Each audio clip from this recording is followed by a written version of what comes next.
Welcome to The Explainer. Today, we are jumping right into a really controversial piece of legislation coming out of Trinidad and Tobago, one that has basically put the entire country's digital asset industry on notice. So check out this date. This is how long the government of Trinidad and Tobago wants to enforce a new, pretty much total ban on all crypto activities. For the next few years, the whole crypto scene in the country could be, well, completely frozen. Okay, so what is all the fuss about? Well, a new piece of legislation called the Virtual Assets Bill of 2025 just got introduced in Parliament. And believe me, it could literally change everything for crypto users, investors, and businesses all across the islands. Right, to really get to the heart of this, we need to look at what the government is actually proposing. And let me tell you, this isn't just some minor regulation. We are talking about a plan to hit the pause button on the entire industry. The bill goes after something called virtual assets. But here's the kicker. The definition they're using is incredibly broad. I mean, so broad that critics are pointing out it could accidentally sweep in everything from video game tokens to customer loyalty points, stuff that's way beyond what you and I think of as crypto. And it doesn't stop there. It also wants to regulate virtual asset service providers, or VASPs. And again, this is a huge net that could catch everyone from big exchanges right down to individual software developers building simple wallet apps. And here we have it, the absolute core of the bill. Clause 4 is proposing a blanket ban on these 5 key activities until the end of 2027. This would essentially put the entire local crypto industry on ice, from basic trading all the way to more complex financial services. And if you're wondering just how serious the government is about this, well, take a look at these penalties. We're talking fines of 5 million Trinidad and Tobago dollars and up to 5 years in prison. These aren't just warnings. They're designed to bring any unauthorized activity to a dead stop. So you've got to be asking, why? Why roll out such a drastic measure?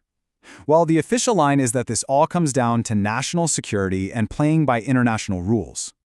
The main reason seems to be keeping up with the Financial Action Task Force, or FATF. This is a global watchdog that's been pushing countries really hard to regulate virtual assets to stop them from being used for crime. So this bill from Trinidad and Tobago is a direct answer to that pressure. And you can hear it straight from the Finance Minister, Davindrav Tunku.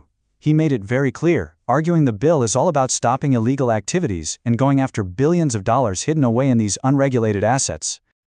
Now, to be fair, officials have insisted that this bill is a work in progress. They say they're listening to feedback. And that's probably a good thing, because the feedback they've been getting has been swift, strong, and, well, let's just say significant. The backlash was immediate. We're hearing from the local tech community, from business owners, from everyday investors, and the message is overwhelmingly critical. They're all arguing this bill just goes way, way too far, and that it threatens a really vital part of the modern economy. And you can see the two sides of the coin right here. On one side, the government wants to clamp down on crime and protect people. But on the other, critics are terrified this ban will just push everything underground, kill innovation, and end up hurting the very people who need crypto the most. You know, for a lot of people, this hits on a deeper level. It's not just about money. It feels like a matter of basic economic freedom. This quote from a young investor in the country really captures that feeling, that a ban like this cuts people off from a global opportunity.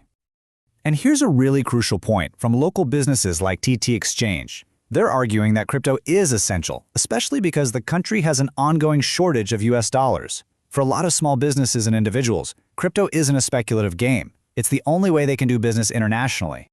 And the list of potential real-world problems just keeps going, right? We're hearing about students who won't be able to pay for online courses, small businesses that can't pay their international suppliers. There's even talk of a brain drain, with tech talent leaving for other, more crypto-friendly Caribbean countries. Even artists creating NFTs could see their work just vanish.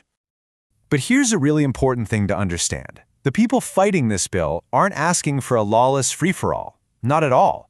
They're pushing for a totally different path. Smart regulation, not an outright ban.